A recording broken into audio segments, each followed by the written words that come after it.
thank you so much, Ean Price Murphy. I really just appreciate you just jumping in and just very excited to have you on as a guest and just being able to bring you just incredible value to our audience. So really excited for you. Now, I know, obviously, I was able to tell a little bit about your past and to where you're at now, and obviously the impact that you're making now in today's society. And I'd love to just get kind of what were some of your struggling points when you were first building a business, and then obviously get to know a little bit your story and how you've been able to accomplish where you're going and what you've been able to establish. Yes. Well, I have sort of two pieces to my origin story. One is my personal journey of, growing up in a very sort of regular household where we always had enough, but not a lot. And even though my parents were both professionals, we just didn't talk about money in our house. And as a result of that, I was financially illiterate and didn't know it. And so that led me to, when I was out trying to manage my own life, really not being able to read any of the warning signs that were flashing bright neon in my face. I had always heard from my solidly middle-class parents, work hard and you'll succeed, because that was what had worked for them. My dad had put himself through college on the ROTC bill, I guess it's called the GI Bill, but he was doing ROTC. Well, I don't really know. But that was clearly no longer a thing by the time I was in college. Costs had skyrocketed, et cetera, et cetera. So they were a little baffled by the fact that I was having any struggles at all. And they absolutely did not feel like it was their job to help me, because again, they thought my world was their world. So as a result of that, I was chronically under earning, and putting gas and groceries on my credit card until I was buried so deep in credit card debt that it was going to take the rest of my life to pay that off. And I filed for bankruptcy in my mid-20s. So boom, that certainly got me interested in how money works, and why, if I'm working 3 jobs and 80 hours a week, am I not able to pay rent with anything other than my credit card? And I found during that period that I had an aptitude for logic and finance, and money didn't scare me. And I'm not a math person at all, which I love being a bookkeeper, but it's truly logic. And so it's a learnable skill. And I think that is the most important message that I can give people that are struggling with it. It's like learning to drive a car.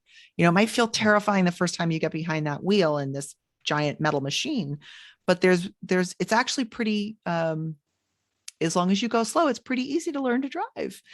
And it's pretty easy to learn bookkeeping. And so pursuing that and then going forth and becoming a small business, I have very little corporate background. So I also I have no corporate other than as a temp, which doesn't count. So making all of the same mistakes that all small businesses make. And really, I think the beautiful thing about that for me is I cannot stand shame around money. So it's really not okay with me when people are like, oh, I really should know this. And I'm like, no, you shouldn't. That's like saying you should, again, be born knowing how to drive a car. This is not an inherent, thing, right? It's a skill to learn. So I try to go slow and steady and be really gentle, and remind people to be really gentle with themselves if things have not gone the way that they expected them to so far in their lives. That makes perfect sense. And what I find very interesting, obviously the massive impact that you've been able to help in so many small business owners, right? Even small, medium-sized and large business owners, because, you've been able to put systems in place. And let's be honest, I know a lot of business owners, they're very good with, making money or having, being able to produce money, right? But at the end of the day, it's like, okay, well, that money comes from here to here. And you're like, well, what happened to all the, $100,000 a month, or how, where did that money go, right? And obviously you see that a lot. So my question is just for our audience, because they're very successful entrepreneurs, and they have, they're making $20,000, $30,000, $40,000 a month. They want to scale to the next level, but obviously you got to identify, okay, having these disciplines. So what have you discovered working with numerous hundreds upon hundreds of business owners? What have you discovered are like the trigger points, or the reason why, number one, they don't want to even face that demon, right? Because it's ignorance is bliss. Yes. And then two, what are some characteristics that says, okay, you know what, getting over that mindset hurdle, but also implementing those simple disciplines in life. What does that look like? Yeah. Well, I think I'm the kind of person where I need the system in order to shift my mindset. My mindset will not shift the system.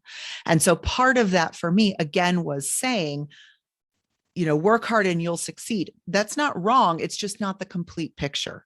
And one of the things that I discovered on my journey as I began to work with small businesses was I had always thought, and my personal problem at that time actually was, I'm simply not earning enough.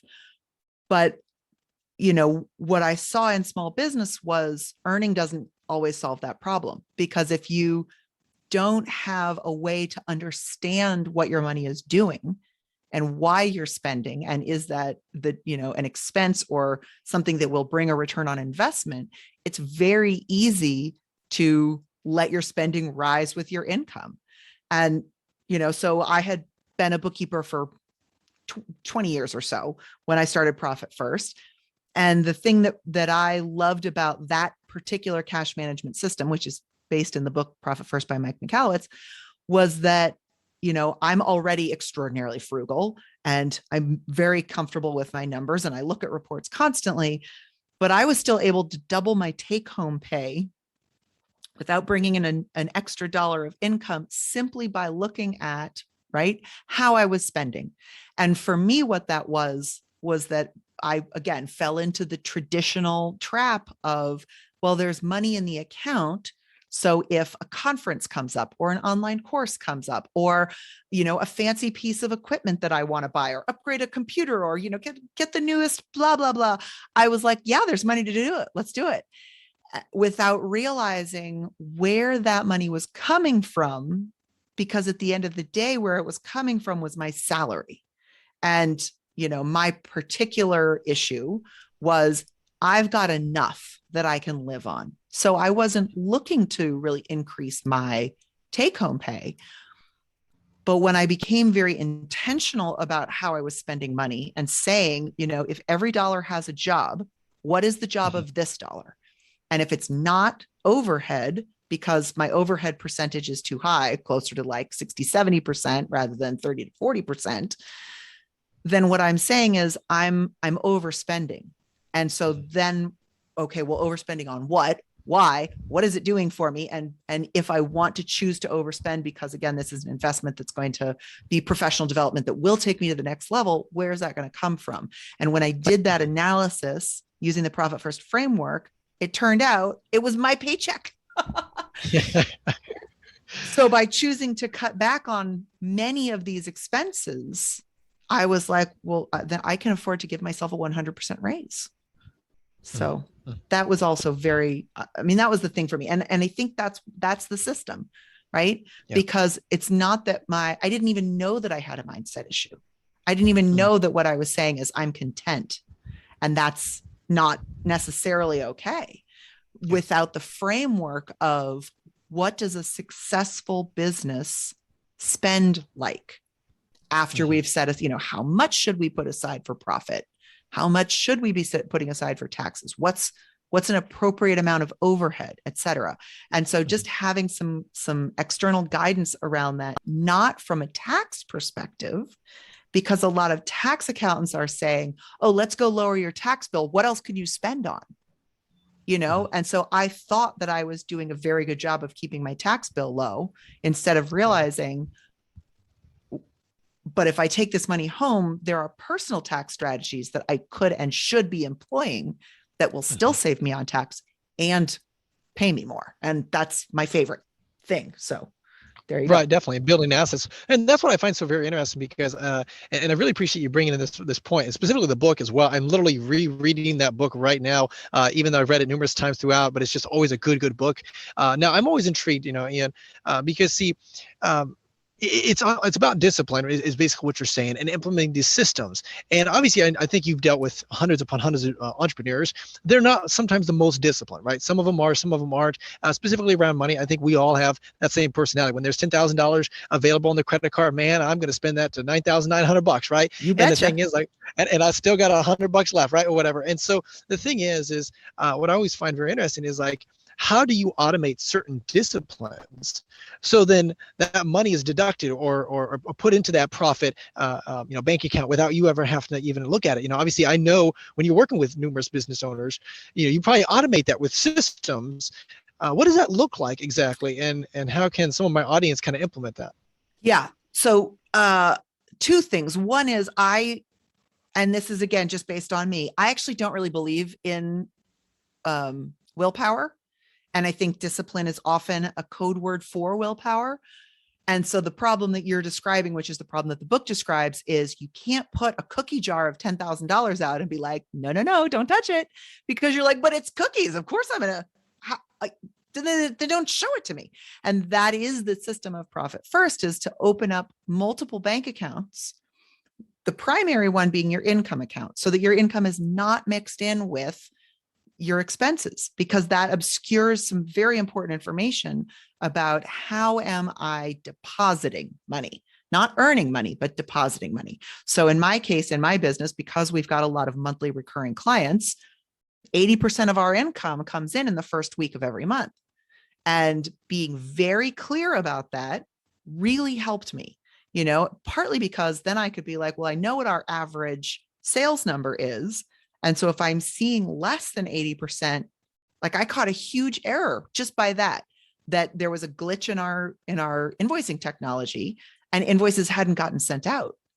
And so, the fact that we were low on the first week immediately gave me that insight of something unusual is happening.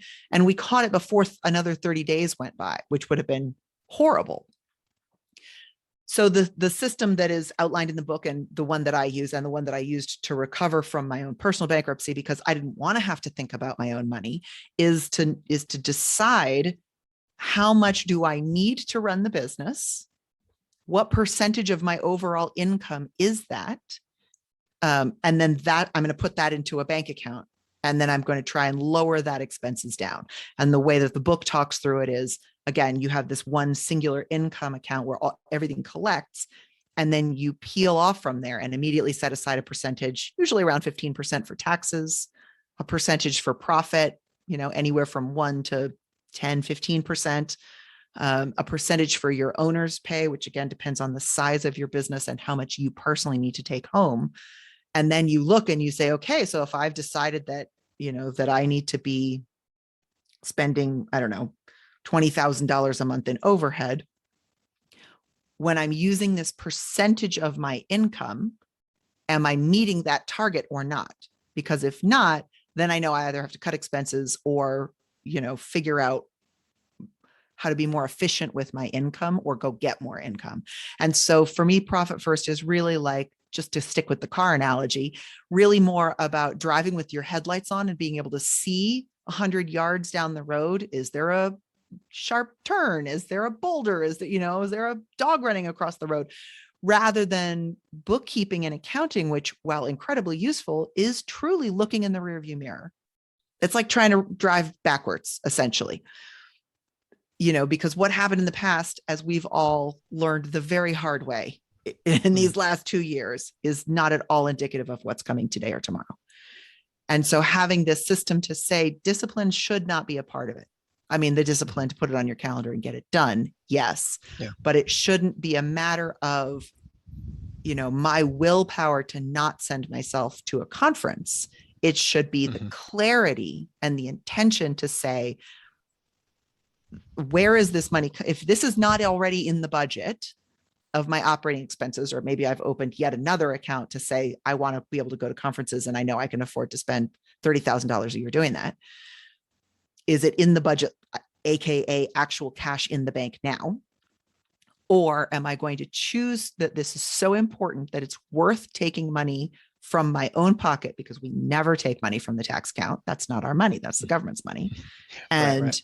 If we take it from profit, then it's not profit anymore. It's an expense. So we might as well just take it from ourselves, because that's where it's coming from. To be able to say, this should get me a return in, 30 days, 60 days, 90 days, whatever it is. And if not, then again, I can adjust. Did that answer the Wow, question? yes, it does. Oh, And I good. really appreciate that really kind of intense, dive into it a little bit because see, like you said, it's not just about the willpower, right? Because there's no such thing, right? You can only do it. It's really understanding your personality and obviously automating those things. So then of course you don't even have to think about it. You can focus on the bigger things and something that's in your wheelhouse, right? Yeah. And I really appreciate you diving into that because see, I think one of the things is we have those systems in place for a reason, right? Those protections.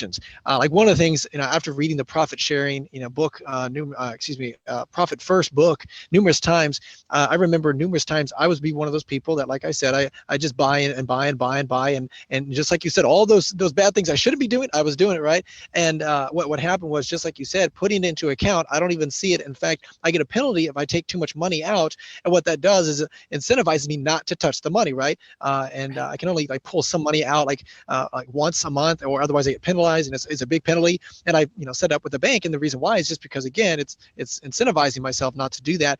But what I like to also dive into a little bit is getting maybe into the budget of their structure. Some people I know, I've looked at their businesses, I've been working with some business owners, and you probably have worked with more. When you're looking at their budget and their structure, what is a good healthy budget for like marketing and to salespeople and operating expenses? Like at what point do you say, hey, you know what, you're at 51% is operating expenses, maybe there's something wrong? Like what is the blueprint that says, okay, this is a healthy business? What does that look like? Yeah. And that's actually not only right in the book itself, but that's actually available from Mike's website. I think it's mikemichalowicz.com, or literally if you just Google, profit first TAPS, target allocation percentages, TAPS, you'll see that chart right there. So it's not a mystery. Nobody's trying to hide this. Like we all want you to have that. What I find though is, because, as you just said, operating expenses is this sort of lump. And so what is an appropriate marketing budget? There is no blueprint for that. That is so dependent. And I think that's good, right? For me, Profit First is a series of suggestions and guidelines. It's not rules. And part of that is because I don't want to ask you to fit your business into anyone else's, even if they're in the same industry, because your personality may be different. Your goals may be different. You might want to do things differently. And so the thing that I'm always looking at is not, oh, you're overspending on marketing, which in my opinion, the only way to overspend on marketing is if you're not bringing in, at least twice as much as you're spending, ideally more like 5-10 times, but, breaking even is not good enough. Breaking even is actually losing money because you're using that money in ways that can't be bringing you in a return. And so, for me, a 2X is always sort of the baseline to start from. So I don't want to say, oh, a good business should be spending 10% of their, revenue on marketing, because that may not work for you. You might not need to do marketing at all if you're fine with very slow, steady, organic growth. And if you really want to like rocket forward and you're like, I want to, be all in on marketing, great. So let's do a short, intensive test with an expert in marketing, because I can tell you what I need to see as your financial person, which is you have to be bringing in more than you're spending on this, including the amount of time that is not being recognized potentially as a true cost on marketing. Unless you're outsourcing or paying a specific marketing person, but like your time and effort doesn't always get correctly recognized as marketing time. So, and then again, what is that taking away from? Because if you're saying I'm going to spend 80% of my income on marketing, I'm going to be like, oh, so what are you getting paid then? And that's where my line comes in, is as long as it fits under the general percentage for operating expenses, go for it, kid. The moment it begins to eat from one of your other accounts, that's when my eyebrow goes up. And I say, are you sure? Are you sure you're sure? Because this is where you're saying, I know my doctor told me to eat well and exercise, but F that, I'm staying on the couch. And it's like, okay, but then you can't expect to be able to run a marathon at the end of next month. Like you understand you have great advice in front of you that you are choosing to ignore, but still expecting that amazing result. It's possible, but it's highly unlikely. Well, I really like that analogy. Yeah. Just like you said, you're choosing not to. And so when For those that are obviously listening to our podcast, that is really good advice, because obviously if you listen to Ian and you start realizing, oh, that's okay, cool, I'll do that another time. And the reality is, when you get to tax season, all of a sudden you're sitting there and IRS comes knocking on your door. They want the money, right? And you have not pre-planned. And that's one of the things that even Ian Price talks about is, hey, you know what? You've got to pre-plan. You have to have these systems in place so it automates. Now, I'd love to talk a little bit more about metrics, okay? Because we consistently do weekly metrics, monthly metrics as well. When you're talking to your business owners, some individuals have a CPA or account manager or bookkeeper in-house. Yep. Do you how involved? Definitely at the beginning stages, when they're doing $20,000, $30,000 a month, $40,000 a month, how involved do you think the business owners should be, or should they be more hands-off? What does that look like to make sure, okay, they know their numbers, but also they're not being too micromanaging, because obviously someone's better at it than they are. So what does that look like? So to me, micromanaging is getting in the kitchen with the cook and telling them how to do their job. I'm never going to tell my tax person, I think you can do better. I can say, hey, I heard about this deduction or this change or whatever. Does that apply to me? Is this something we should talk about? That's a legitimate question, but I'm not going to go in and be like, show me your math, show me your work, and then redo it myself. That's insane. So whether it's in-house or not in-house, my big saying is delegate, don't abdicate. I need you to have your hands on it. I need you to care about this as the business owner, but I also need you to be aware of what is it, you have to quote unquote care about and why. Most business owners get it. Most business owners say, I need to know, how much did I earn? How much did it cost me to earn that?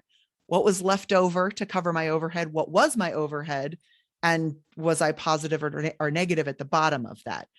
That's all fabulous. That is your profit and loss report. The problem with that is that bottom line of net profit is accounting profit. It's profit on paper. And so the question that I almost always get is, this says I made an extraordinary amount of money last month, last year, whenever. Why isn't that in my bank account? And that's because, you were paying back previous. It depends on where you start, where you go. You can't say, well, if I drive 100 miles, will I be in Boston? Well, where are you coming from? Texas? Then no, Worcester? Then yes. I don't even know how far away Worcester is, but it doesn't matter. The point being, you have to know kind of where things are at and what your expectations and your goals are to be able to really make good use of that information. And so that is looking at the past and trying to understand the future. So profit first is the language of CFO, of Chief Financial Officer, that sits between the bookkeeper, who is the one doing the day-to-day data entry management of transactions, and the EA, enrolled agent, or CPA, certified public accountant, tax person, who is hopefully getting you the least amount of tax liability legally possible. But what's in the middle there is, okay, but what can I afford? Am I okay? Where is the cash? And that's all the language of profit first, because it doesn't help me, if I see that there's $100,000 in profit on my P&L, if I don't have $100,000 in my bank. That's what I want to know. I want that cash in the bank, entrepreneurial profit of this is what I have to play with. And part of the reason I think that's so important is because, we throw this word profit around all the time. Profit doesn't just mean, yay, hooray, my business is doing okay. In fact, sometimes it does not mean that. Profit is the growth, the stability, the emergency savings, a lot of times your bonus, right? It's the reward of the business. It's the stability of it. If you need to grow, that's where that money's going to come from. So it's excruciatingly important to protect that cash profit, because 82% of businesses that have gone out of business have said it was because I didn't have the cash that I needed when I needed it. Not that I didn't have the cash, not that I didn't have the sales. I didn't have the cash when I needed it. that's where things go incredibly wrong. And so the bigger numbers that you're playing with, the more important it is to have that cushion. We all know in our personal lives, we should have 3 to 6 months. We have to remember that we are not our businesses. And so we also need that same 3 to 6 months-ish in a business savings account. Because again, we've all seen the hard lesson of what happens when there is disruption on a major scale, where it's not just a personal event or not just a business event, but both at the same time, and not just for me, but for everyone around me. At the beginning of the pandemic, the calls that I was taking from clients was mostly about like, what do we do now?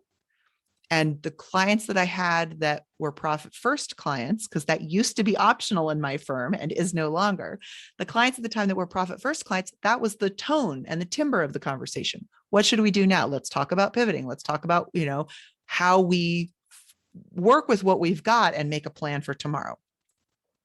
The clients of mine that did not have profit first, which usually meant they were overspending because they didn't want that discipline. They didn't want to face that music.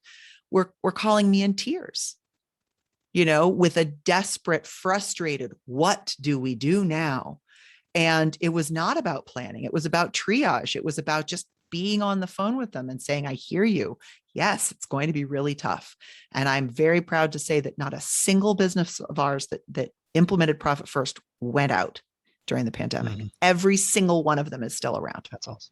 That's awesome. Yeah. That is awesome. And congratulations, because I know a lot of, like you said, a lot of businesses that, cash is king at the end of the day. If you don't have enough cash, obviously you have a good system, a system works. But the thing is, obviously banks can say, hey, you know what, we're going to loan out money, SBA, all this other stuff. And so there's a lot of things that just tighten up. And it was very devastating and very sad to see that. However, the good thing is like you said, you have to be proactive. It's almost like going on a trip and you get a flat tire. Well, you weren't prepared for that flat tire. We all have to assume that someday you're going to get a flat tire. It's the same concept, right? Obviously being proactive on the front end. And one of the things Ian, I really appreciate you just diving in. I know we're getting into a little bit more the kit caboodle, if you will, but I think it's very viable for my audience because, when they're doing 20, 30,000, I know many of them, I've talked to numerous of them, and they're sitting there going, hey, I'm making a lot of money. Where the heck's the money going? Right. And it's like, yeah, that's fantastic. And then also, not only that, but also they're making a lot of money, but it's like, my gracious, you got to have other assets. Like you said, you have to, take that money and then build other things and other tax deductions, because it's not just, oh, I got a new computer, I got a new office, I got this, and we're spending money. You can spend money and you can make money, and it just goes through, and then all of a sudden it's $1 million business, but you're also spending $1 million. So you're more than $1 million. Right. So let me ask you this, because obviously, I love your that system, that process. So for those that are saying, they're like, well, I got to focus on my profits first, and then I got to do this, or I got to focus on my sales first. I got to focus on my marketing, or I got to focus on Instagram posts. For those, because I want to make sure that this is high priority as compared to, hey, as important as a new marketing campaign, as important as, whatever, right? It's the same prioritization. And so for those that are running through their head, like, oh, I'll get to it, and putting it down and kicking down the road, what would you say to those people, huh? That sounds like you're leaving your spare tire at home. Yeah. I do think it's fair to say at some point you do need to be focusing on sales and marketing. But again, I'm trying to come up with a good car one for this. That feels like saying, I'm going to worry about making sure that my car has a full tank of gas and oil, and that the car is well maintained before I start my road trip. Like, you're not going with all the things you need. I'll figure it out on the way. Yeah, maybe not. So I think, to me, I find the most value of profit first when you're first starting out, to get the systems in place. Then go focus on sales and marketing. You do have to have income in order to be able to manage income, right? There can't be no cash. But at the same time, if you're only focused on that and not looking at, how do I know if I'm handling this money well, then we're back to the same old. So, I would say pre-revenue to whatever starting point you want to have. 100,000, maybe, I don't know, anywhere in there, really anywhere in there. You should really have this structure in place to make sure that you're making the most out of the money that you have. Once you have that framework, yeah, go focus on growing, getting more, et cetera, because you already have the knowledge of how to kind of maintain it a little bit. And then I think, and this I sort of feel like is where this conversation is sort of warming up to, is it's not magic, right? I'm willing to dive into this because this is not arcane knowledge. If you feel comfortable doing it yourself, or if you don't have the revenue to be able to outsource this yet, great, do it yourself. You can even do your own bookkeeping, as long as that's the best use of your time. But you want to hire yourself out of those jobs as quickly as possible to get back into focusing onto what you do best. So when you do start making 10, 20,000 a month, or at whatever point you feel like it's the best investment, again, a lot of the creative professionals that I work with are like, I'm never going to get a good result trying to do this on my own. I'm only going to fall back into, I'm not good at this. I don't like it. I don't wanna, then you get a guide, and we're happy to do that at whatever point. And, as a small business owner, I'm never going to ask you to make a decision that is unwise for your finances. And I've had clients where I've said, I think we should pause now, and you need to go get some more cash flow so that we can come back and get you to the next level. Because right now I've given you the information, and it's up to you to go make use of it before I feel good about charging you more to give you more guidance. And sometimes that's a conversation, where they go, no, please don't. And sometimes they're like, wow, thank you for suggesting that. That's awesome. That's awesome. Yeah. The other thing I just want to remember to say is, because this is very new, Profit First just partnered with a bank called North One. And North One is the first bank that I know of that will in fact automate those transfers based on the percentages that you set up. And so that again allows me to have a much earlier touch point with clients and say, let's just get this started, because at least it's a half tank of gas. It'll get you going. And then you can stop at a station along the way and get more when you're ready for more. I don't know. That is awesome. The car thing. Yeah. That's awesome. I really like that North One, because to have that, because it a lot of times you have to have that specific, situation, talk to the banker and all that stuff to be able to automate that.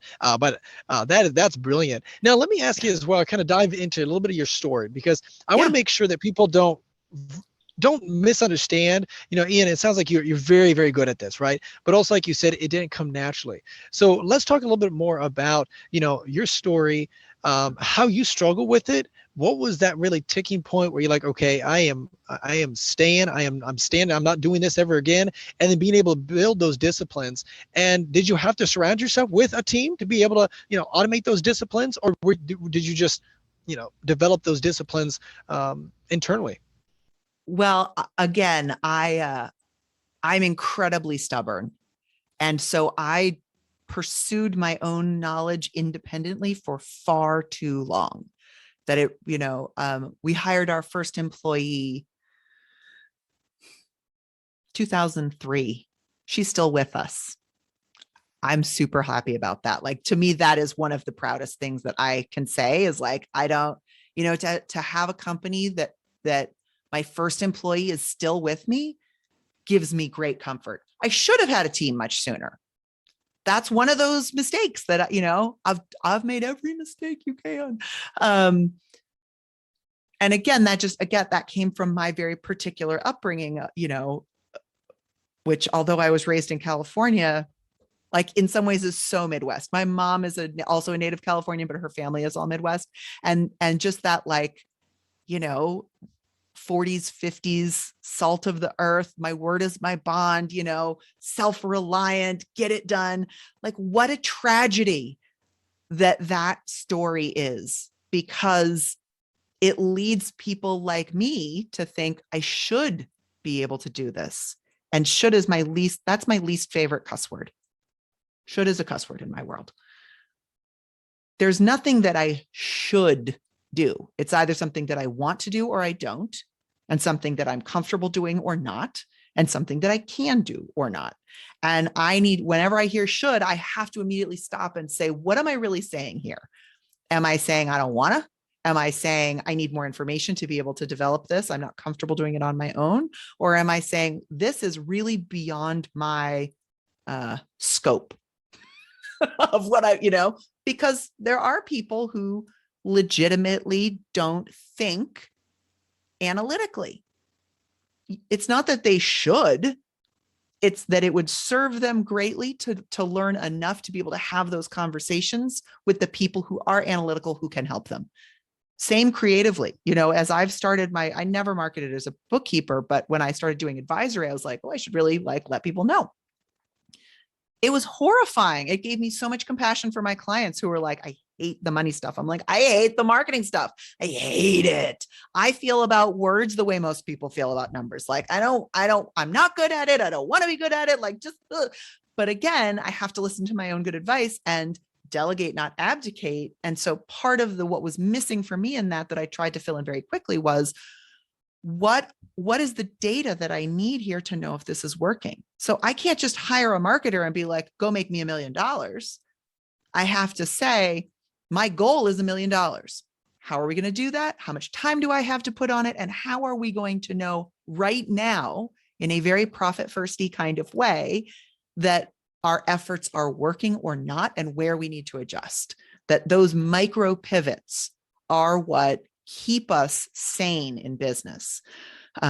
So, if you don't like doing something or aren't good at something, please go get a guide, because that's how you'll go further faster. There's that oft quoted, if you want to go fast, go alone. If you want to go far, go together. Does that sound familiar? Yes, that's it. I think that's BS. I think if you want to go fast, get a team. And if you want to go far, get a team. Like, if you're trying to do this on your own, I hope that is because you are a control freak and just don't want anyone else helping you, because you want to keep it very small and very personal and not have to have the headaches of a small business. There's nothing wrong with that, but don't expect to go big or fast or well if you're on your own.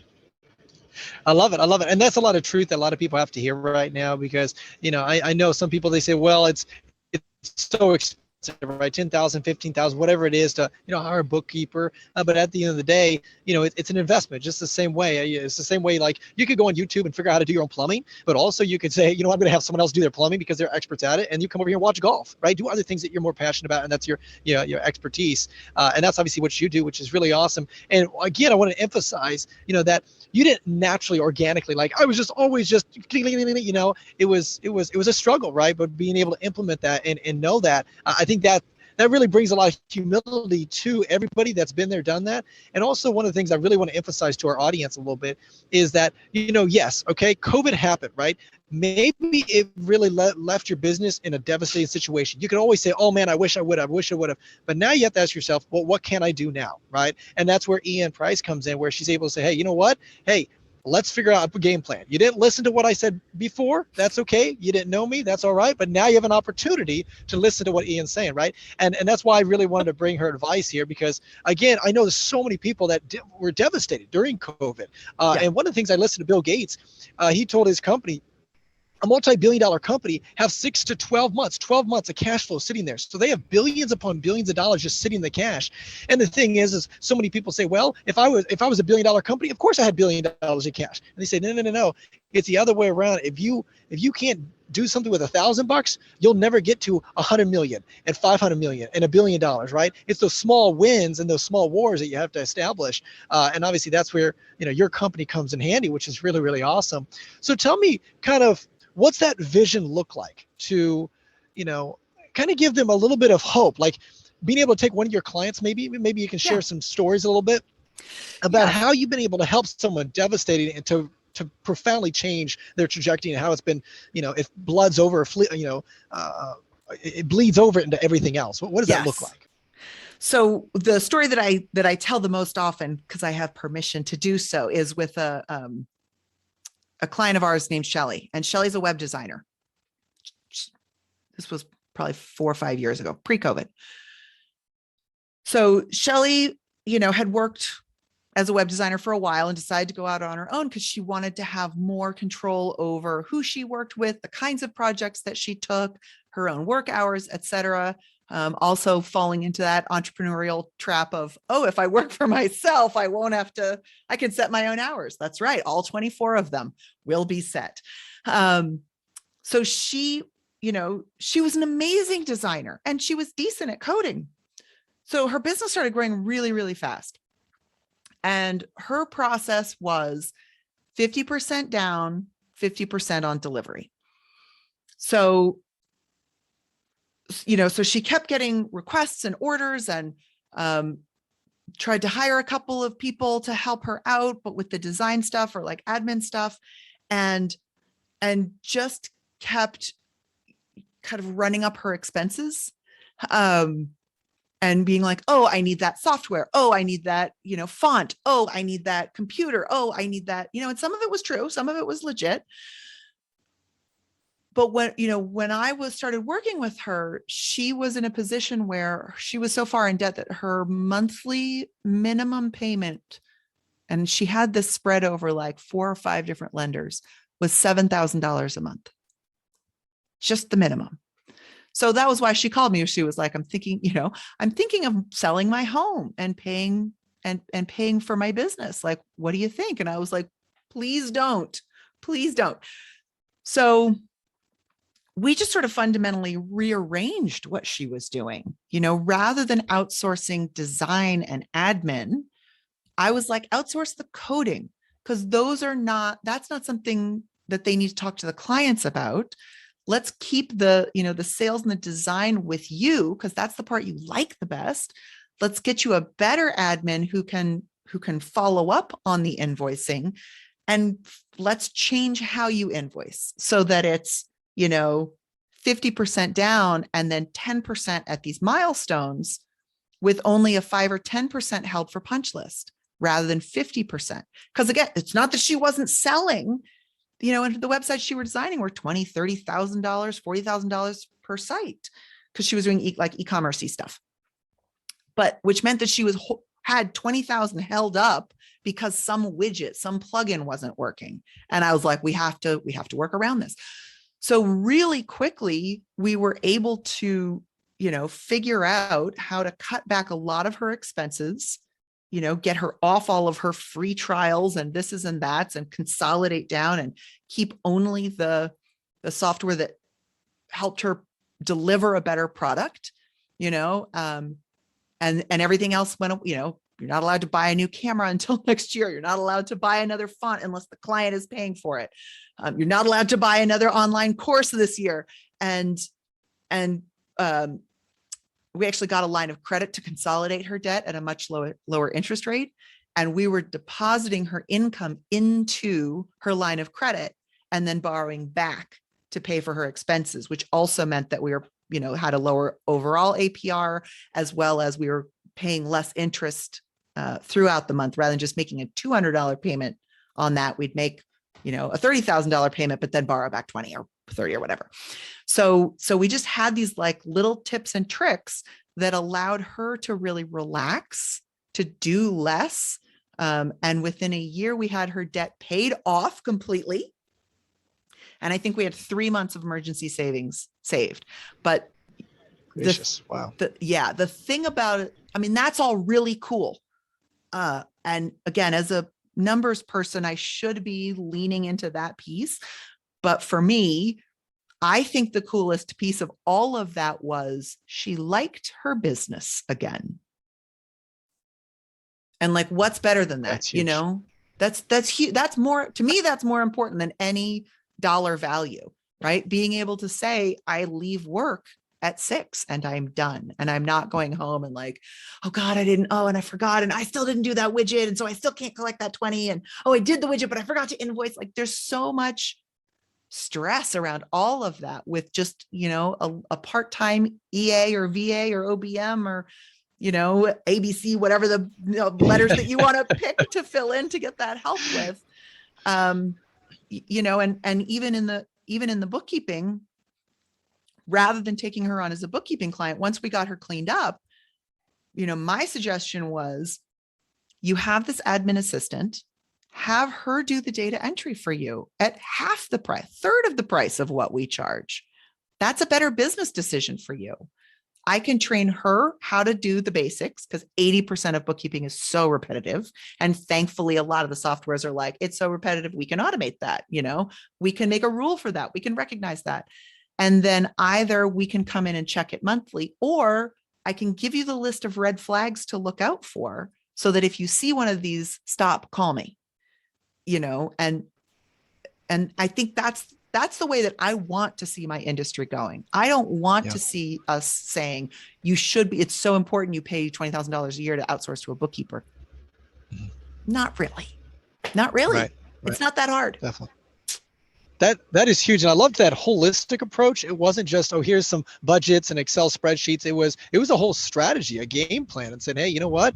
These are like you said, the different tips and tricks that you've learned over the course of many, many years and helping hundreds upon hundreds of other business owners and saying, hey, these are strategies that we know, even bringing the APR down and the long-term vision. It's like, oh my gosh, I think that was really, really awesome because so many people think about bookkeeping and definitely in that industry of, they're just going to come in and boom, boom, boom. And I still got to figure out where the money, no, she Ean Murphy, she comes in and be able to give you certain incredible tips to say, hey, these are different strategies we're going to implement right off the bat and be able to totally alleviate your whole stress.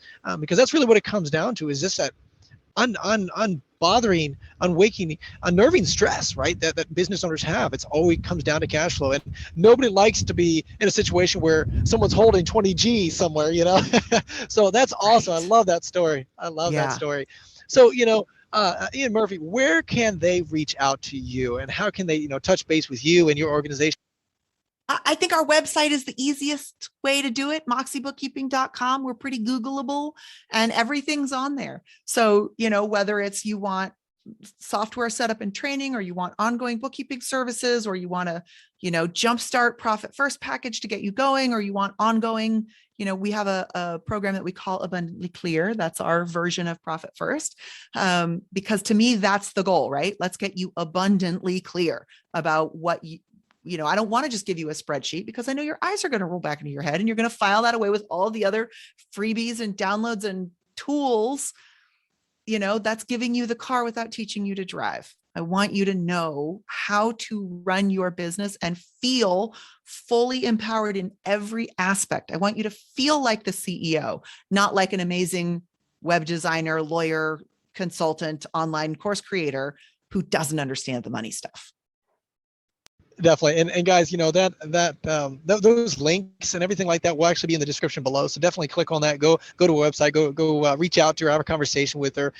Ian, before I let you go, I really appreciate your time here and just being able to add, really intricate details and the right perspective on how to properly look at, the business and how to look at that business structure. Because once you alleviate all that pain and that frustration, you really, like you said, that with your client, you really start loving your business again. So before I let you go, though, is there any other last little bits of wisdom that you want to share with our audience? Always. I always want to leave you with the one thing to go to, because listening is great, but action is better. Almost every business has a business checking account and often has a business savings account.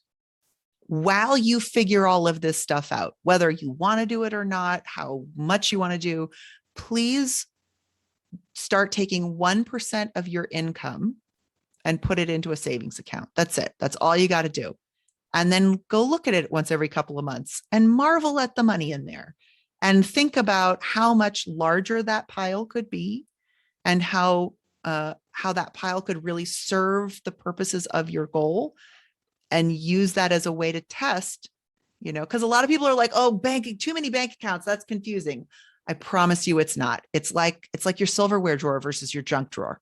You can see how many forks and knives and spoons there are. And do I need to do the dishes before I set the table? Or am I okay for dinner tonight, but have to do the dishes afterwards? I love it. I love it. So 1% to profit as of today. That's awesome. That is awesome. And that is a perfect plan of action. Very small, very simple, but also very, very achievable for everybody out there. And guys, if you guys are listening to that, the description below to reach out to Ean Murphy. Really, again, I really appreciate your time, really just being able to add value. And until next time, okay? My pleasure. Thanks for having me.